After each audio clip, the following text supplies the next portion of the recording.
12 बजे सिर्फ डीडी उर्दू पर।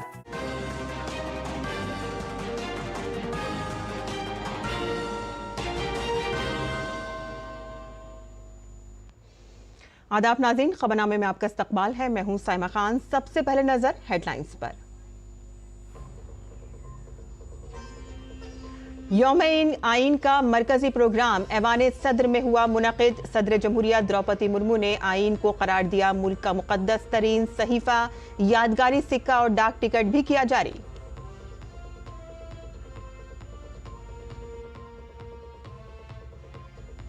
वज़ीर-ए-आज़म नरेंद्र मोदी सुप्रीम कोर्ट में मुनक़िदा यौम आइन की तक़रीब में कर रहे हैं शिरकत। भारतीय अदलिया की सालाना रिपोर्ट भी की जारी।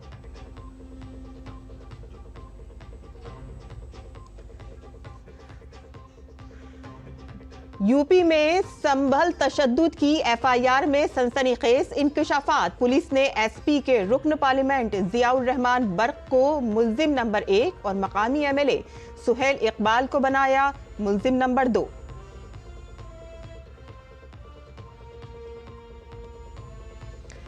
महाराष्ट्र में एकनाथ शिंदे ने वजीर आला के ओहदे से दिया इस्तीफा। महायुति हुकूमत का फॉर्मूला जल्द आएगा सामने। असेंबली की मौजूदा मुद्दत का आज है आखिरी दिन।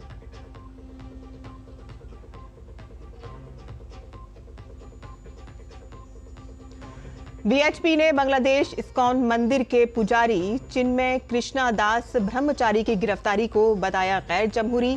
बीजेपी अरकान ने मगरबी बंगाल असेंबली से किया वॉकआउट। असेंबली से बाहर किया एहतजाजी मुजाहिरा।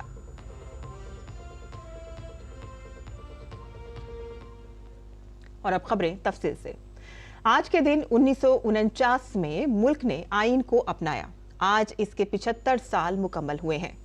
हम इस दिन को यौम आइन के तौर पर मना रहे हैं और इस खास दिन पर ऐवान में एक शानदार तकरीब का एहतमाम किया गया। इस प्रोग्राम में सदर जमहूरिया द्रौपदी मुर्मू, नायब सदर जमहूरिया जगदीप धनखड़, वज़ीर-ए-आज़म नरेंद्र मोदी, लोकसभा स्पीकर और दीगर मौजूद शख्सियात मौजूद थे।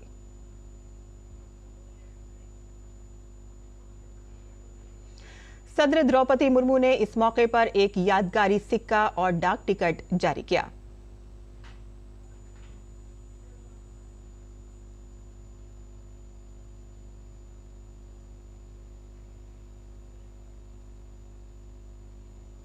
और इसके साथ ही इस प्रोग्राम में making of the constitution of India, a glimpse and making of the constitution of India and it's glorious journey नामी 2 किताबों का इजरा भी किया गया।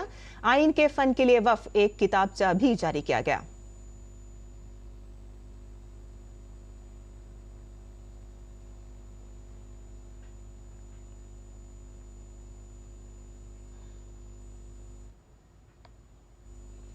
और आज की खुसूसी तकरीब में आइन के संस्कृत और मैथिली विजन भी जारी किए गए। सदर जमहूरिया ने दोनों ऐवानों के मुश्तरका इजलास से खिताब करते हुए कहा कि आइन मुल्क का सबसे मुकद्दस सहीफा है। आज हम सब एक ऐतिहासिक अवसर के भागीदार भी बन रहे हैं और साक्षी भी। 75 वर्ष पहले संविधान सदन के इसी केंद्रीय कक्ष में आज ही के दिन संविधान सभा ने नवस्वाधीन देश के लिए संविधान निर्माण का बहुत बड़ा कार्य संपन्न किया था। उस दिन संविधान सभा के माध्यम से हम भारत के लोगों ने इस संविधान को अपनाया, अधिनियमित किया और आत्मार्पित किया था। हमारे संविधान हमारे लोकतांत्रिक गणतंत्र की सुदृढ़ आधारशिला है। सदर जमहूरिया ने कहा कि भारत जमहूरियत की मां है। उन्होंने कहा कि बाबा साहिब अम्बेडकर की तरक्की पसंद और जामे सोच को आइन में वाज़ेह तौर पर देखा जा सकता है।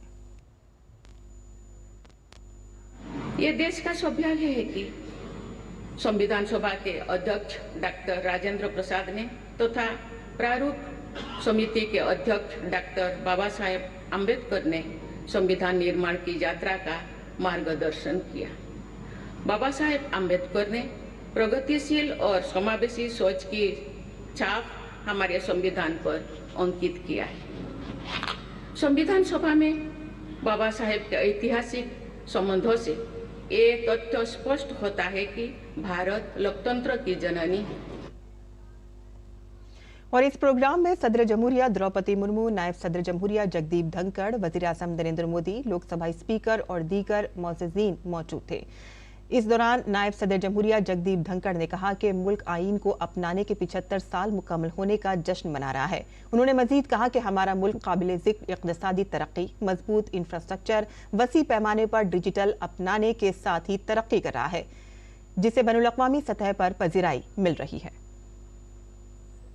As we celebrate 75 years since Bharat adopted its constitution, a remarkable achievement for the world's largest and most dynamic democracy.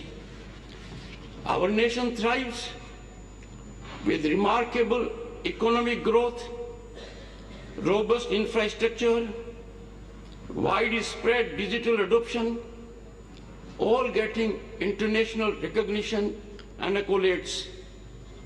These achievements are vindication that our Constitution has effectively anchored Indian democracy.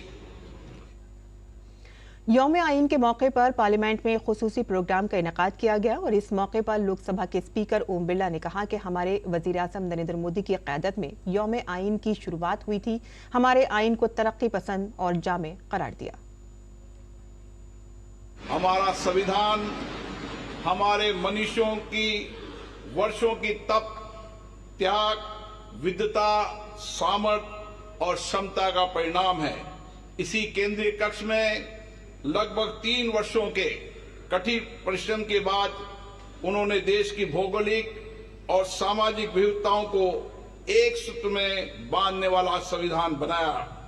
संविधान सभा में अलग अलग विचारधारा के लोग सदस्य थे।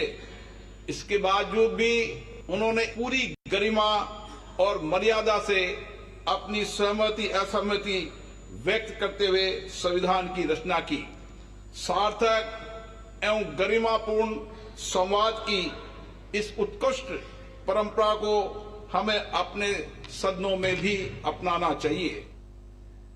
लोकसभा स्पीकर ओम बिरला ने यह भी कहा कि हमारा आईन वसुदेव कुटुंबकम के उसूल पर अमल करने की तरकीब देता है, यानी कि पूरी दुनिया एक खानदान है। आज इसकी वजह से आलमी सतह पर भारत की छवि मजीद मजबूत हुई है। हमारा संविधान वसुदेव कुटुंबकम यानी संपूर्ण विश्व एक परिवार है के सिद्धांत का अनुसरण करने की प्रेरणा देता है। संवैधानिक मूल्यों के प्रति हमारी गहरी प्रतिबद्धता है। विश्व पटल पर इसी कारण भारत की छवि बहुत मजबूत हुई है। मैं सभी माननीय सांसदों से आग्रह करूंगा कि वह अपने अपने क्षेत्रों में संविधान के अंगीकार होने के 75 वर्ष को जनता की सहभागिता के साथ एक उत्सव के रूप में मनाए, जिससे राष्ट्र पतन की भावना और अधिक सुदृढ़ हो। वज़ीर आज़म नरेंद्र मोदी ने यौम आईन पर हमवतनों को मुबारकबाद दी है। वज़ीर आज़म ने एक्स पर लिखा कि इसके अलावा वज़ीर आज़म ने एक वीडियो भी शेयर की है। वज़ीर आज़म ने एक्स में लिखा कि मुल्क के तमाम शहरियों को भारतीय आईन की 75वीं सालगिरह पर पुरमुसर्रत मौके पर नेक ख्वाहिशात। और भारत के आईन को अपनाने के 75 साल मुकम्मल होने के मौके पर वज़ीर आज़म ने एक वीडियो भी शेयर की है। अनेक धाराओं का संग्रह नहीं है।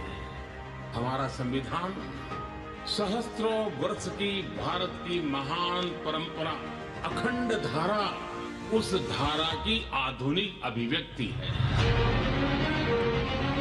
और जब हम इस संवैधानिक व्यवस्था से जनप्रतिनिधि के रूप में ग्राम पंचायत से लेकर के संसद तक जो भी दायित्व निभाते हैं, हमें संविधान के लेटर एंड स्पिरिट को समर्पित भाव से ही हमें अपने आप को हमेशा सज्ज रखना होगा।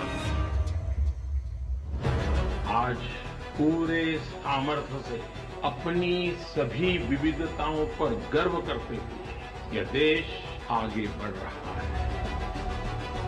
और इन सब के पीछे हमारी सबसे बड़ी ताकत हमारा संविधान है। हमारे संविधान के प्रेम्बल की शुरुआत में जो वी द पीपल लिखा, ये सिर्फ 3 शब्द नहीं, वी द पीपल एक आह्वान है, एक प्रतिज्ञा है, एक विश्वास है।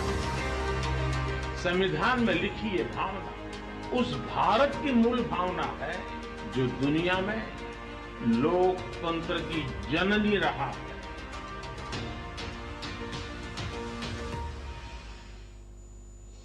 और भारत के आईन को अपनाने के 75 साल मुकम्मल होने के अहम मौके पर वज़ीर-ए-आज़म नरेंद्र मोदी सुप्रीम कोर्ट के एडमिनिस्ट्रेटिव बिल्डिंग कॉम्प्लेक्स के ऑडिटोरियम में यौम आईन की तकरीबात में शिरकत कर रहे हैं और इस प्रोग्राम का एहतमाम सुप्रीम कोर्ट कर रहा है। इस तकरीब में चीफ जस्टिस ऑफ इंडिया और सुप्रीम कोर्ट के दीगर जज भी शिरकत कर रहे हैं। यौम आईन के मौके पर अरकान पार्लियामेंट ने बाबा साहिब और दस्तूर साज असेंबली के अरकान का शुक्रिया अदा किया और हमारे नामानिगार कुमार आलोक से बात करते हुए मरकजी वजीर अनुप्रिया पटेल ने कहा कि अगर भारत आज दुनिया की बेहतरीन जमहूरियत के तौर पर जाना जाता है तो इसकी जड़ भारत के आईन में है। अनुप्रिया पटेल जी हैं। अनुप्रिया पटेल जी, आज संविधान दिवस मनाया गया और विभिन्न भाषाओं में इसकी प्रतियां जारी की गई। सबसे पहले तो भारत के हर नागरिक को आज इस पवित्र अवसर पर, ऐतिहासिक दिन पर बहुत ढेर सारी शुभकामनाएं देना चाहती हूं। हमारी संविधान सभा ने आज ही के दिन 26 नवंबर 1949 को संविधान को अंगीकार, अधिनियमित और आत्मार्पित किया और ये संविधान की ही देन है कि भारत आज दुनिया का सबसे बड़ा और सबसे मजबूत लोकतंत्र बना हुआ है और निरंतर 140 करोड़ भारतीयों के उन्नति के लिए, उनके उज्जवल भविष्य के लिए दिशा दिखाने का काम भी कर रहा है। आज के दिन मैं उन सभी संविधान निर्माताओं को और प्रत्येक व्यक्ति को जो संविधान सभा का सदस्य था, जिसने इसके निर्माण में अपना योगदान दिया, और अन्य भी जो हमारे कर्मी थे जिन्होंने इसमें अपनी एक भूमिका नेपथ्य में रहकर निभाई, उनको भी स्मरण करके उनको भी आभार व्यक्त करने का, उनके प्रति भी कृतज्ञता अर्पित करने का दिन है। मैं बाबा साहब अम्बेडकर को आज के इस पवित्र दिन पर कैसे याद करती हैं आप? हमारे संविधान सभा के अध्यक्ष के रूप में पूर्व राष्ट्रपति डॉक्टर राजेंद्र प्रसाद जी और संविधान की प्रारूप समिति के अध्यक्ष के रूप में बाबा साहेब अम्बेडकर जी का योगदान कभी भुलाया नहीं जा सकता। जिस तरीके से उन्होंने हमें एक ऐसा संविधान दिया जिसमें करोड़ों करोड़ भारतीय नागरिकों के सम्मान, स्वाभिमान और अधिकारों की रक्षा की गई, ये अपने आप में पूरी दुनिया के लिए एक मिसाल है। आज अगर भारत दुनिया का सबसे बड़ा और सबसे मजबूत लोकतंत्र है तो ये उसी संविधान की देन है जो बाबा साहेब अम्बेडकर ने हमें सौंपा है और हम कृतज्ञता पूर्वक उनको नमन करते हैं। तो ये थी अनुप्रिया पटेल जी, जिनका मानना है कि बाबा साहब और जो संविधान सभा के सदस्य थे, उन्होंने ऐसा संविधान बनाया कि आज करोड़ों भारतीयों का आत्मसम्मान, अधिकार और उसकी रक्षा संविधान कर रहा है। कैमरामैन विक्की के साथ कुमार आलोक, डीडी न्यूज, दिल्ली। और कुछ मजीद खबरों की जानिब रुख करते हैं, जहां उत्तर प्रदेश के संबल में हुए तशद्दुद के मामले में आज कई इंकशाफात हुए हैं। पुलिस ने 7 FIR दर्ज की हैं, जिसमें लिखा गया है कि पुरतशद्दुद हुजूम का मकसद पुलिस एहलकारों को जिंदा जलाकर कत्ल करना था। एक साजिश के तहत पुलिस पर पथराव किया गया। जामा मस्जिद के सर्वे को रोकने की मंसूबाबंद कोशिश की गई। FIR में वाज़ेह तौर पर लिखा गया है कि पुलिस पर पथराव एक साजिश के तहत किया गया। पूरी मंसूबा बंदी के साथ तकरीबन 700 से 800 लोग वहां जमा हुए। ये हुजूम मुहलिक हथियारों से लैस था और SI से पिस्तौल छीनने की कोशिश की गई। कारतूस लूट लिए गए। पुरतशद्दुद हुजूम ने पुलिस एहलकारों को मारने की नीयत से पुलिस एहलकारों पर भी गोलियां चलाई। 40-50 लोग नाम लेकर पुलिस से असला छीनने के लिए कह रहे थे और इस दौरान पुलिस एहलकारों को आग लगाने और मारे जाने की आवाजें भी सुनी गईं। इस मामले में समाजवादी पार्टी के रुकन पार्लियामेंट जियाउर रहमान बर्क और संबल सदर से समाजवादी पार्टी के MLA इकबाल महमूद के बेटे सुहेल इकबाल के खिलाफ भी मुकदमा दर्ज किया गया है। दोनों पर भीड़ को भड़काने का इल्जाम है। FIR में कहा गया है कि SP MP जियाउर रहमान बर्क ने इश्तियाल अंगेज बयानात दिए और MLA के बेटे सुहेल इकबाल ने हुजूम को उकसाया और इसके बाद भीड़ ने पथराव शुरू कर दिया। आपको बता दें कि पुलिस इस मामले में अब तक 25 लोगों को गिरफ्तार कर चुकी है।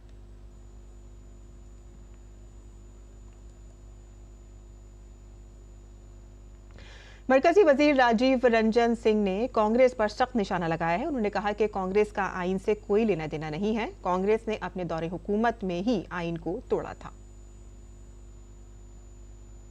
संविधान से क्या लेना देना है? 1974 का आंदोलन, 75 का आंदोलन,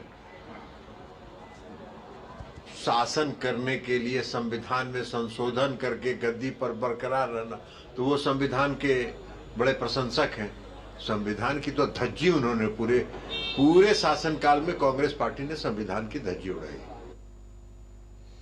और बीजेपी के रुकन पार्लियामेंट दिनेश शर्मा ने उत्तर प्रदेश के संबल में जामा मस्जिद के सर्वे के दौरान हुए तशद्दुद पर अपना रद्द-ए-अमल जाहिर किया है। उन्होंने कहा कि पुलिस की कार्रवाई अमनो अमान बरकरार रखने के लिए है।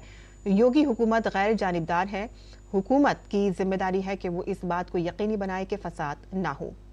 और दिनेश शर्मा बीजेपी के रुकन पार्लियामेंट हैं।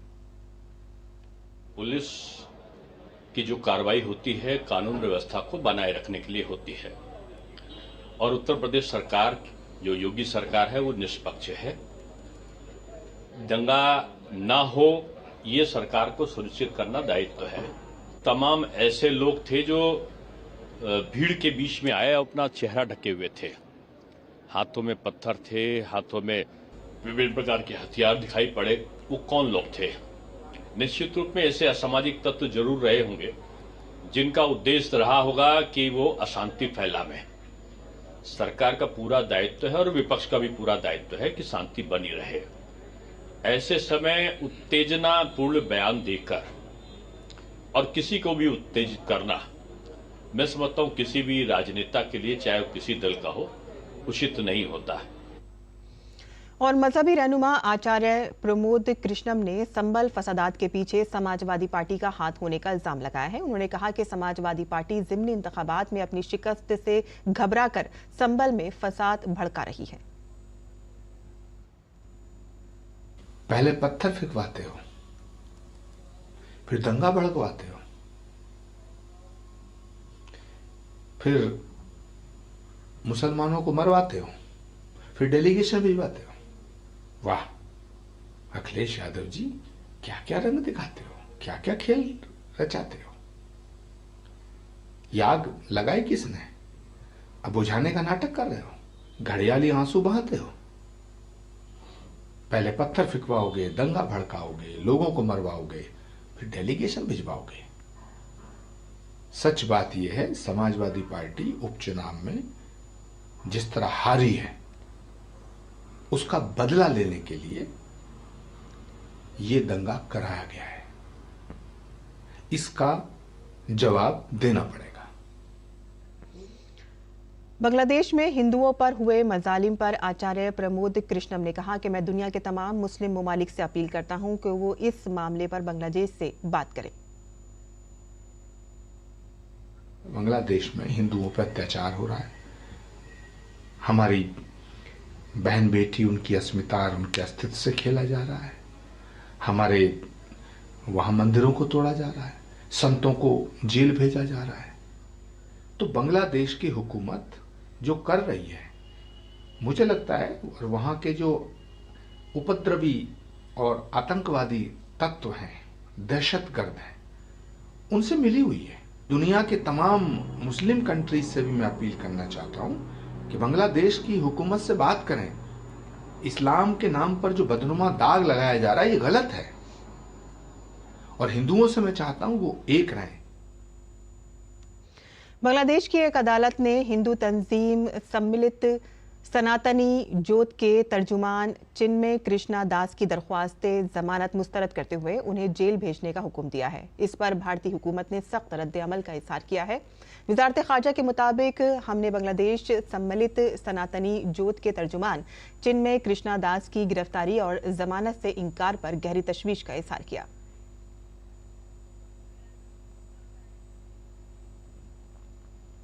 इस्कॉन मंदिर के चिन्मय कृष्णा दास प्रभु को बांग्लादेश में हिंदुओं पर मजालिम के खिलाफ एहतजाज करने पर गिरफ्तार कर लिया गया है।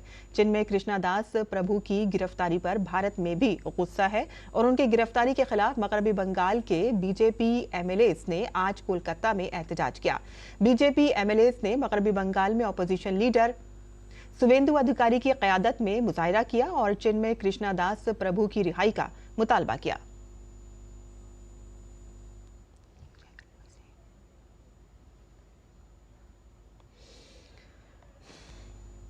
महाराष्ट्र के वजीर आला एकनाथ शिंदे ने वजीर आला के ओहदे से इस्तीफा दे दिया है। उन्होंने मुंबई के राजभवन में गवर्नर सीपी राधाकृष्णन से मुलाकात की और अपना इस्तीफा पेश किया। इस दौरान नायब वजीर आला अजीत पवार और देवेंद्र फडणवीस भी मौजूद थे। गवर्नर ने नई हुकूमत के कयाम तक एकनाथ शिंदे को कायम मकाम वजीर आला मुकर्रर किया है। वाज़ेह रहे कि महाराष्ट्र असेंबली इंतखाबात में हुक्मरान महायुति का सुनामी देखने में आया था। बीजेपी की क़यादत वाले अजीम इत्तेहाद ने अपोजिशन इत्तेहाद को बड़ी शिकस्त दी। बीजेपी रियासती असेंबली में सबसे बड़ी पार्टी बनकर उभरी है। बीजेपी ने 132 सीटें जीती हैं, लेकिन इस जीत के बाद भी वजीर आला के नाम पर शक है। बातचीत का दौर जारी है। वजीर आला के नाम का ऐलान जल्द हो सकता है।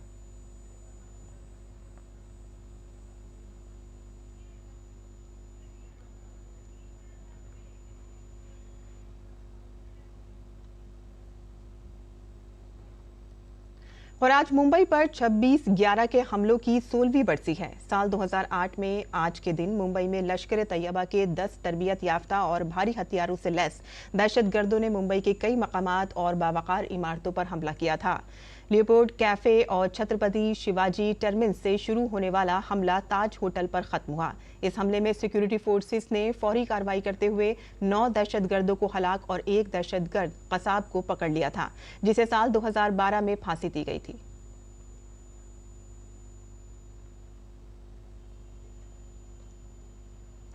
हर साल 26 नवंबर को मुल्क में दूध का दिन मनाया जाता है। कौमी दूध का दिन सफेद इनकलाब के बानी डॉक्टर वर्गीस कुरियन के यौम पैदाइश पर मनाया जाता है। डॉक्टर वर्गीस कुरियन ने मुल्क में आज़ादी के बाद दूध की पैदावार के शोबे में बहुत से इनकलाबी इक़दाम किए। उन्होंने ही मुल्क में अमूल कायम किया। उन्हें मिल्क मैन ऑफ इंडिया भी कहा जाता है। और गैर मुल्की खबरों की बात करें तो अमेरिका के नौ मुंतखब सदर डोनाल्ड ट्रंप को 2020 के इंतखाबात में मदाखलत के मामले में बड़ी राहत मिली है। खुसूसी वकील जैक स्मिथ ने कल एक विफाकी अदालत से ट्रंप के खिलाफ मुकदमा खारिज करने की अपील की है। उन्होंने कहा कि अमेरिकी महकमा इंसाफ की पुरानी पॉलिसी के तहत मौजूदा सदर के खिलाफ मुकदमा नहीं चल सकता, जिस पर अमेरिकी जज ने ट्रंप के खिलाफ विफाकी मुकदमे में मुकदमा खारिज कर दिया है। ट्रंप की सदारती इंतखाब जीत के लिए ये एक बड़ी कानूनी फतह है और इसके साथ ही ट्रंप के खिलाफ महकमा इंसाफ का बड़ी मेहनत से तैयार करदा मुकदमा मुकम्मल तौर पर रुक गया है। बिहार से ताल्लुक रखने वाले 13 साला वैभव सूर्यवंशी IPL टीम में शामिल होने वाले सबसे कम उम्र खिलाड़ी बन गए हैं। वैभव को राजस्थान रॉयल्स ने 1 करोड़ 10 लाख रुपए में खरीदा है। बिहार क्रिकेट एसोसिएशन ने इस पर खुशी का इजहार किया है। BCA के सदर राकेश तिवारी ने कहा कि वैभव ने बिहार की शान में इजाफा किया है और आने वाले दिनों में वो मुल्क की शान भी बढ़ाएंगे। हम प्रत्येक बिहार वासियों के लिए गर्व का दिन है। हमारे बिहार का एक बच्चा बिहार का नाम रोशन किया है और मैं पूरे भरोसे के साथ कह सकता हूं कि ये लड़का एक दिन देश का नाम रोशन करेगा। मैं वैभव सूर्यवंशी को इस उपलब्धि के लिए शुभकामना और बधाई देता हूं। और हॉकी इंडिया के सदर दिलीप तिर्की ने हाल ही में एशियन चैंपियंस ट्रॉफी में भारतीय खवातीन हॉकी टीम की जीत को तारीखी करार दिया है। उनके मुताबिक टीम का मकसद एशियन गेम्स में कामयाबी हासिल करना है। हमारे नामानिगार गौरव कुमार ने हॉकी इंडिया के सदर दिलीप तिर्की से खुसूसी तौर पर बातचीत की। भारतीय महिला हॉकी टीम ने हाल ही में एशियन चैंपियंस ट्रॉफी का खिताब तीसरी बार जीता और इस वक्त हमारे साथ हॉकी इंडिया के अध्यक्ष दिलीप तिर्की हैं। आइए उनसे बात करते हैं। दिलीप जी, सबसे पहले तो ये बताइए कि किस तरह का ये अनुभव रहा, क्योंकि जिस तरह से मेंस की बात कर लें चाहे वुमेन्स की बात कर लें, लगातार हॉकी देश में आगे बढ़ रही है और उसका सबसे बड़ा उदाहरण भारतीय महिला हॉकी टीम की तीसरी बार एशियन चैंपियंस ट्रॉफी की विजय के रूप में। लास्ट ईयर चैंपियन ट्रॉफी के बाद हालांकि ये हमारे लिए बैड लग रहा कि हम ओलंपिक क्वालिफाई कर नहीं पाए थे और काफ़ी महीनों के बाद राजगिरी में Asian champion trophy match team ने खेली। लेकिन जिस हिसाब से टीम ने खेली, हरिंदर सिंह जी कोच हैं, उनके कोचिंग स्टाइल में टीम का परफॉर्मेंस बहुत ही अच्छा रहा और क्योंकि कई सारे खिलाड़ी नए खिलाड़ी को शामिल किया गया था, कई सारे खिलाड़ी सीनियर खिलाड़ी रेस्ट में थे, सो उसके हिसाब से जो भी यंग खिलाड़ी थे मेरे ख्याल से शानदार परफॉर्मेंस रहा। किस तरह की तैयारी का दौर जो है वो अब देखने को मिलेगा सामने? एशियन गेम्स काफ़ी इम्पोर्टेंट है टीम इंडिया के लिए, महिलाओं के लिए, और हम कोच जो हरिंदर सिंह हैं उनसे हम उनका सलाह ले रहे हैं, उनका ईयरली का शेड्यूल प्रोग्राम रह रहे हैं, एक्सपोजर टूर, कोचिंग प्रोग्राम, और जो भी सपोर्टिंग स्टाफ में जो भी ज़रूरत है उनके लिए सब मुहैया करने की कोशिश करेंगे। हमने अपनी को मेज़बानी के लिए दावा भी कहीं ना कहीं हम कर रहे हैं 2036 की ओलंपिक की, तो उसके लिए क्या कुछ चैलेंजेस आप देखते हैं और कितना मजबूत है हमारा ये दावा, उसके बारे में क्या कहेंगे? मेरे ख्याल से जिस हिसाब से गवर्नमेंट 2036 ओलंपिक्स के लिए बिडिंग कर रहे हैं, काफ़ी स्ट्रॉन्गली जा रहे हैं, और मेरे ख्याल से सब अप्रिशिएट भी कर रहे हैं, और उम्मीद यही कर रहा हूँ कि जो गवर्नमेंट सोचा जिस हिसाब से इंडियन ओलंपिक एसोसिएशन का प्लानिंग है, यहाँ पे ओलंपिक्स होने से काफ़ी चेंजेस हुए, काफ़ी एक ओलंपिक्स मूवमेंट का एक दौर शुरू हो जाएगा, जितने भी युवा हैं उसमें नए उत्साह पैदा हो जाएगा, स्पोर्ट्स का जो स्ट्रक्चर है, स्पोर्ट्स का जो एनवायरनमेंट और आगे बढ़ जाएगी। बाकी बहुत बहुत शुक्रिया। तो ये हैं हॉकी इंडिया के अध्यक्ष दिलीप तिर्की, जिनका साफ तौर पर कहना है कि 2036 की जो ओलंपिक की मेज़बानी है वो दावा बेहद मजबूत है, और कहीं ना कहीं इसको लेकर के एक ओलंपिक जो पूरा मूड है, जो मिशन है, वो अभी से देश में कहीं ना कहीं उसको जगाना होगा, ताकि ये भावना जो है वो 2036 तक न केवल हमें मेज़बानी मिले, बल्कि इस मेज़बानी में हम चैंपियन के तौर पर भी सामने आए। कैमरामैन मोर मुकुट शर्मा के साथ मैं गौरव कुमार, डीडी न्यूज़, दिल्ली। और इसी के साथ ही हमारा खबरनामा यहीं ख़त्म होता है। हमारी पूरी टीम को इजाज़त दें। आदाब।